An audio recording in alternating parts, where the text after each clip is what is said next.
Hello and welcome to Business Incorporated. I am BC Adebayo. Coming up on the show today, Kenya shuns G20 debt relief over restrictive terms. Tanzania lowers 2020 growth projection amid coronavirus outbreak. And Egypt to loan Egypt Air $127 million to help it through coronavirus crisis. Well, let's begin the show with intraday market numbers now. They were mostly positive in Africa, with South Africa's DSE up the most by 2.35%. Here in Nigeria, the index rose 0.36%, and that's on the back of gains from MTN Nigeria. And only the EGX 30 in Egypt declined at intraday by 0.73%. Kenya closed positive on Friday. And in the Gulf region, Saudi Arabian shares were higher, extending gains from the previous session as a jump in oil prices and positive corporate earnings from the banking sector boosted the stocks. Saudi Arabia's index was up 1.41% at intraday, and that was led by gains in Al Rajhi Bank and Saudi Aramco, while the Qatari index rose 0.75%. In the UAE, Dubai's index was up 0.42%, with blue-chip developer Emma Properties gaining 0.4%, while the Abu Dhabi index shared 0.11% at intraday. In Europe, the stocks traded sharply higher this morning as investor confidence rises cautiously with lockdown restrictions around the world being lifted. Well, let's cross over to Frankfurt, where my colleague Chelsea Delany is standing by to tell us more about this. Good afternoon, Chelsea. Good to see you. So European markets bounced at the start of the week, and that's even after the U.S. Federal Reserve Chair warned of the slow, uneven path for a global economic recovery. What's driving optimism today? Well, it is certainly a very strong start to the opening day of the week here. The DAX is up almost 4% and just keeps climbing. This is really coming despite a lot of really bad data. So last week, Germany fell into a technical recession. Today, Japan fell into a recession. For the U.S., they're forecasting a decline in this current quarter of about 30% in the economy. So really a lot of really gloomy economic forecasts. But investors are very, very much focused right now on reopening measures. So here in Europe today, Italy has reopened its doors. We've seen Spain, Portugal, Greece all really taking steps to reopen their economies. And so this is really mostly occupying investors right now as they sort of start to see a path forward for things returning to normal. And still speaking of Italy now, the country is actually allowing shops, restaurants and bars to reopen starting from today after experiencing one of the earliest and most severe coronavirus outbreaks in Europe. But does this mean that the economy is back on track? So this obviously is a very important step for Italy. It was hit very early on and has had one of the strictest, most severe lockdowns, and thus one of the sharpest economic contractions throughout Europe. So this is going to be very important for them as they reopen really all stores, bars, restaurants, everything like that. But there's a lot of questions still looming about how quickly Italy will be able to get back to normal. So here in Germany, which has been easing lockdown restrictions for several weeks now, it's taken a while for consumers to get back into stores and to get back on the streets. It does appear to be happening now, but there was a slow ramp up. So there's the question of how soon will consumers feel comfortable getting back into the world. But there's also the question of how quickly will the Italian economy get the aid it needs to really get through this crisis. So Italy has a very large debt load, so it hasn't been able to implement the kind of fiscal stimulus that other countries in Europe have. So they're still waiting on help from the European Union, and that hasn't really been decided yet. And talking about getting back to normal now, Chelsea, the leaders of Germany and France will present their plan for a European recovery fund that would help offset the economic impact of coronavirus on the bloc later today. What are investors expecting from that? Well, this has been a very, very controversial issue. Most EU leaders agree that there needs to be some sort of joint economic response where all of the EU countries sort of contribute to this pot of money that will help out especially hard-hit nations like Italy that don't have as much budget room to spend. But the shape of that has been very controversial. There's been a big divide between states in the north that tend to be more wealthy and states in the south that have more budget constraints. And this really has splintered the discussion and it really hit a roadblock. But this meeting today is seen as quite a good step because Germany could certainly corral some of those other northern European countries into a joint response. So investors are going to be looking for signs that France and Germany have come up with something that could satisfy all the parties. But it's not just the economic response that they're going to be talking about today. They're also going to be talking about climate policy, digitalization, all sorts of broad European issues that are really important right now. Thank you, Chelsea. We'll see you tomorrow. A wave of optimism lifted Britain's FTSE 100 by 2.2% in early trade as nearly every member of the blue chip index rose. Let's talk to Juliana Olayinka, standing by at our London studios for updates on this and more coming from the UK. Good afternoon, Juliana. It's good to see you. It's a great week. It will be. Now, the market began the week in the positive territory as more people resume work today. Are investors still holding up those positive sentiments at this time? Good afternoon, Bissy. Well, yes, there is sentiment. The sun is shining outside here in Britain, and the FTSE started off in that glow as well. At intraday, it's also kept that sentiment. Mainly, that's because the peak of the coronavirus deaths in the UK has fallen by about 13%. There was a time when about 900 people were dying. That seems to have fallen. So it does show that we are well past the peak. And as you said, more and more people are going back to work. I think the main driver of the FTSE this morning is oil. The oil price is up because production levels have fallen by about 65%. So leading the index this morning was BP. Their shares are up by about 4.7%. And Royal Dutch Shell, their shares are up by about 3.8% at intraday. So triple-digit rise on the FTSE All-Share, up by 2.25%. The FTSE 100 also up by 2.17%, and the FTSE 250 is up by just over 2.5%. In currencies, the pound also up on the dollar by 0.16%, up on the euro by 0.26%, and also up on the Japanese yen by 0.37% at intraday. Now, let's discuss some company news now, Juliana. Ryanair is negotiating pay cuts and pay leave and up to 3,000 job losses with its employees and trade unions. Of course, that's due to the coronavirus. And the airline has also released its earnings for full year to the end of March. How are the numbers looking and how's the share price doing at the moment? Well, it's been a rocky road for the airline industry. Of course, they've had the lion's share of consequence with the fallout of COVID-19.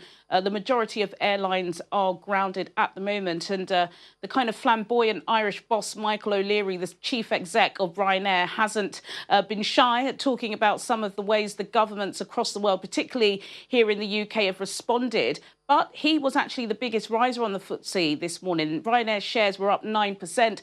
And that's because investors were pretty happy with his end to March trading report. Their shares were up 9% and their profits were up €1 billion. So between this period and March last year, they made revenues of over £3 billion. He did say, of course, there will be caution because this goes up to the end of March. And really, the lockdowns across Europe didn't start until the middle of March. So it doesn't really take into account all of the fallout from COVID-19. But he's pretty confident that he can get at least 50% of his fleet up in the air by the end of July. He is promising people, especially in Britain, that you can indeed have a holiday in Spain or Portugal using Ryanair flights. And again, that kind of pushed sentiment because we were told here by the House Secretary Matt Hancock that a summer holiday is just out of the question. He did say that he wants the government to reconsider the 14-day quarantine. So as it stands at the moment, if anybody starts coming into the UK, they will have to be quarantined for 14 days. He believes that's silly. There's no scientific evidence to prove that. And he believes that the government are just doing what they can on the whiff to please the public. But he said it is hurting the aviation industry. So as I said, 9% rise on the FTSE. And I think investors are pretty happy that he wants to get even if it's just 50% of his fleet up during the summer, so they may be able to get the tail end of those customers who are brave enough to get on a flight just to sun themselves on the beach in Spain. That will really take some bravery, Juliana. Another company that has been hurt, of course, by the coronavirus is UK property firm Into. Now, it has been forced to ask for a standstill agreement from its lenders. Do you have any idea of the details of that agreement? Well, Into are in trouble. They've been in trouble for a while. They were in trouble before COVID-19, and they are one of the biggest department store operators here in the UK. They've got two kind of big stores. One is Lakeside in Essex, which our clients will be familiar with. And also as well, they have a shopping centre in Manchester, Old Trafford. They had debts of £4.6 billion before COVID-19, and they were paying them back at a monthly rate. But what they're saying now is to their investors, they just cannot afford to pay the debt. And that's because, of course, their shopping centres are closed and they're not getting the rent rates that they would typically get from their retailers. They're also scared that once they do indeed open, which they're pegging on July the 1st, that they won't be able to get the rents because, of course, at the moment, there are so many measures that the government have put in place to reduce rates for retailers that they're simply going to spiral into a severe crisis. Now, last year, they were speaking to some investors to potentially bail them out for about £1.6 billion. That has fallen through. So now they're just issuing this fresh warning, saying that there could be severe consequences, particularly as many retailers, of course, have fallen short and are not going to be opening once the lockdown measures are restricted. So many of the people that they were relying on paying the rents won't be here when the lockdown is over. Many thanks, Juliana. Please stay safe and we'll see you again tomorrow.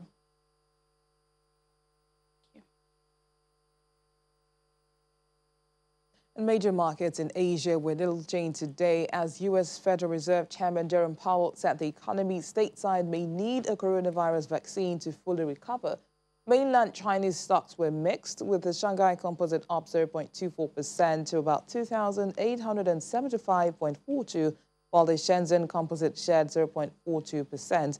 The Hang Seng Index in Hong Kong was down 0.5% as at its final hour of trading, while South Korea's Kospi advanced 0.51% to close at 1,937.11. Elsewhere, Japan's Nikkei 225 closed 0.48% higher at 20,133.73, while the Topix Index rose 0.38%, ending its trading day at 1,459.29. In Australia, though, the S&P ASX 200 finished its trading day 1.03% higher. And in the U.S., futures contracts tied to the stock indexes rose in early Monday morning trade as investors poured over comments from Fed Chairman Jerome Powell on the state of the economy in the light of last week's market losses. Dow Jones Industrial Average futures climbed 309 points, implying an opening gain of almost 223 points. S&P 500 and Nasdaq futures also rose and pointed to modest advances for the two indexes. Investors on Sunday night heard from the Fed Reserve Chairman, who spoke with CBS 60 Minutes to detail the impact of the COVID-19 on the U.S. economy and the path back toward growth. Away from the stock markets now, but oil prices climbed by more than $1 a barrel earlier today to their highest in more than a month, supported by ongoing output cuts and signs of gradual recovery in fuel demand as more countries ease curbs imposed to curb the coronavirus pandemic spreading. Brent crude was up 3.7% at $33.69 a barrel, while US WTI was up 4.3% at $30.69 a barrel. The June WTI contract expires on Tuesday, but there was little sign of WTI repeating the historic plunge below zero seen last month on the eve of the May contract's expiry, and that's amidst signs that demand for crude and derived fuels is recovering. Production is also falling as U.S. energy firms cut the number of oil and natural gas rigs operating to an all-time low for a second consecutive week. And when we return in just a moment, we'll talk about managing the debt distress on African countries due to COVID-19. Please stay with us.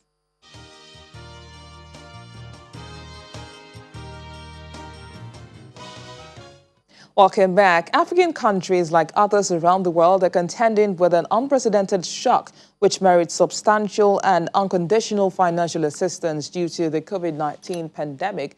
With social distancing, curfew, and lockdown measures bringing many businesses to a halt, the economic costs of COVID-19 are proving to be devastating. In addition, exchange rate depreciations inflate local currency values of foreign currency debt, make debt management and servicing more challenging, a particular threat in Africa, where an estimated 1/3 of countries are either in or at the high risk of debt distress. Now, to drill down on this, Matt Kiniger, a senior analyst for Sub-Saharan Africa at Dhaka Frontier, joins us this afternoon. Good afternoon, Matt. Thanks for joining us. Well, the IMF recently recategorized Kenya's risk of falling into debt distress from moderate to high. What prompted this, and which other markets are at risk? Hi, good afternoon. Thanks for having me on the show. So certainly, yes. In Kenya's case, the IMF has raised its risk of debt distress from moderate to high, and it cited the impact of the coronavirus on the economy and sentiment, especially on public finances. For a good example, Kenya's debt to GDP ratio has increased from about 50% 5 years ago to over 62% this year. So it really is in a much worse position than it was to deal with the pandemic. But Kenya is an example of how governments across sub-Saharan Africa are facing increasing pressures on their to service debts. And this is because of much weaker foreign exchange earnings, declines in currency value. So we've seen quite a lot of currency volatility recently. And this is making it much more expensive for them to honor and service overseas, especially dollar-denominated debts. In terms of the countries that are much more at risk or much more at risk of entering debt distress over the coming months, I will note that Mozambique is already in default and its fiscal position is likely to deteriorate further over the year. But Angola, Zambia, and potentially even Ghana and Cameroon are at more risk. And this is because they have all seen, well, with the exception of Cameroon, they have all seen pretty sharp declines in the value of their currencies in recent months. And they entered the coronavirus pandemic with high debt levels and also quite large budget deficits, and in some cases increasing budget deficits. So these countries really are being squeezed the most in terms of their fiscal position. But what kinds of measures are lenders such as the multilateral institutions taking to help African governments to weather the current crisis and avoid falling into debt distress? Yeah, so in the last couple of months, a number of multilateral institutions have been quite quick to respond to the looming worry of increasing risk of debt distress. So, for example, the IMF has been quite active around the region. It has authorized a number of multi-billion-dollar emergency loans for a number of countries. A good example is Nigeria, which has had a $3.4 billion loan approved. Ghana has had a $1 billion loan issued, and also Kenya has had around about $740 million approved as well.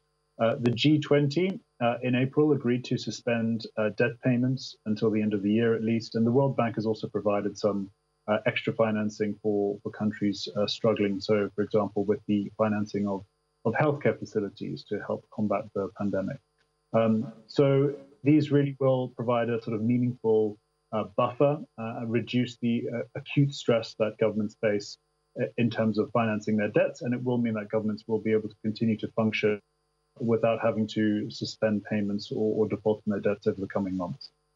But multilateral concessional debt is one thing, Matt, but many African countries have also borrowed extensively from the private sector, for instance, by issuing Eurobonds. How will countries cope with meeting the costs when with this debt measure, or when the debt matures, rather? Yes, so I mean, that is a very important point. So it's not just debt to multilateral institutions. A number of African governments over recent years have issued large amounts of dollar-denominated debt to private sector overseas creditors. And these creditors are much more reluctant to allow for a payment or a debt payment delay or a payment holiday. So these repayments will weigh on many governments for a number of months and well into 2021. So this is a concern for sure. In order to cope, many governments will likely domestically. We've seen this. A very good example is in Mozambique, where after the country defaulted, it turned to local financial institutions, local banks to borrow more. We expect this to happen more in countries before they default. But this will have the impact of squeezing the availability of credit for the private sector in these countries. So this is one way that government will try to cope. Another is focusing on some sort of fiscal adjustment. We've seen a number of countries, for example, Nigeria, Angola, have been very pragmatic and very quick to adjust their budget plans for 2020 by reducing expenditure and introducing tax increases. So we are expecting tax increases across the region. But major big ticket infrastructure items are probably going to be postponed, and we'll probably see governments making these difficult decisions towards the end of this year and the beginning of 2021. Senior analyst, SSA at Dhaka Frontier London, Matt Kindiger, thanks for speaking with us. Thank you. Now, Kenya's finance minister says the country will not seek a debt service standstill under a G20 initiative aimed at helping 4 countries survive the COVID-19 pandemic. The finance minister says the terms of the deal are too restrictive, and he's concerned about the impact debt relief might have on Kenya's credit rating. Kenya will not seek a debt service standstill under a G20 initiative aimed at helping poor countries weather the COVID-19 pandemic. The country's finance minister, Okta Yatani, who says the terms of the deal did not suit Kenya's needs, is also concerned about the impact that debt relief might have on Kenya's credit rating.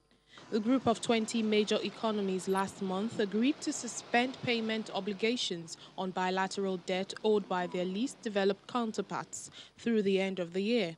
The goal was to free up more than $20 billion that poor governments could use to buttress their health services. Our actions today include a G20 initiative to suspend debt service payment for the poorest countries. All bilateral official creditors will participate in this initiative. But Yatani said he was concerned that terms of the deal limiting countries' access to international capital markets during the standstill could hinder Kenya's ability to finance its deficit later in the year. Accept that position, we may now upset other engagement, other terms of loan, and there are going to be a serious cross-default clause that now will impair us from accessing markets elsewhere. The East African nation is instead engaging creditor countries including Germany, Sweden, Japan, China and France individually with the goal of securing moratoriums on debt service payments lasting around a year. Tanzania has lowered its 2020 economic growth projection to 12% or to 4% from an earlier projection of 6.9% due to the impact of the coronavirus. The outbreak has had a particularly big impact on the country's tourism industry, a major source of revenues and employment. Tanzania, which has not imposed a widespread lockdown, has reported 544 infections and 21 deaths. And Egypt's government will lend Egypt Air $127.39 million due to the impact of the coronavirus on its operations. The Finance Ministry says the government will support state-owned Egypt Air until it returns to 80% of its 2019 operations. The airline halted regular international flights on March the 19th when government closed the country's airports to combat the spread of the virus. And that's where we end today's program. Thank you for watching. I am BC Adebayo.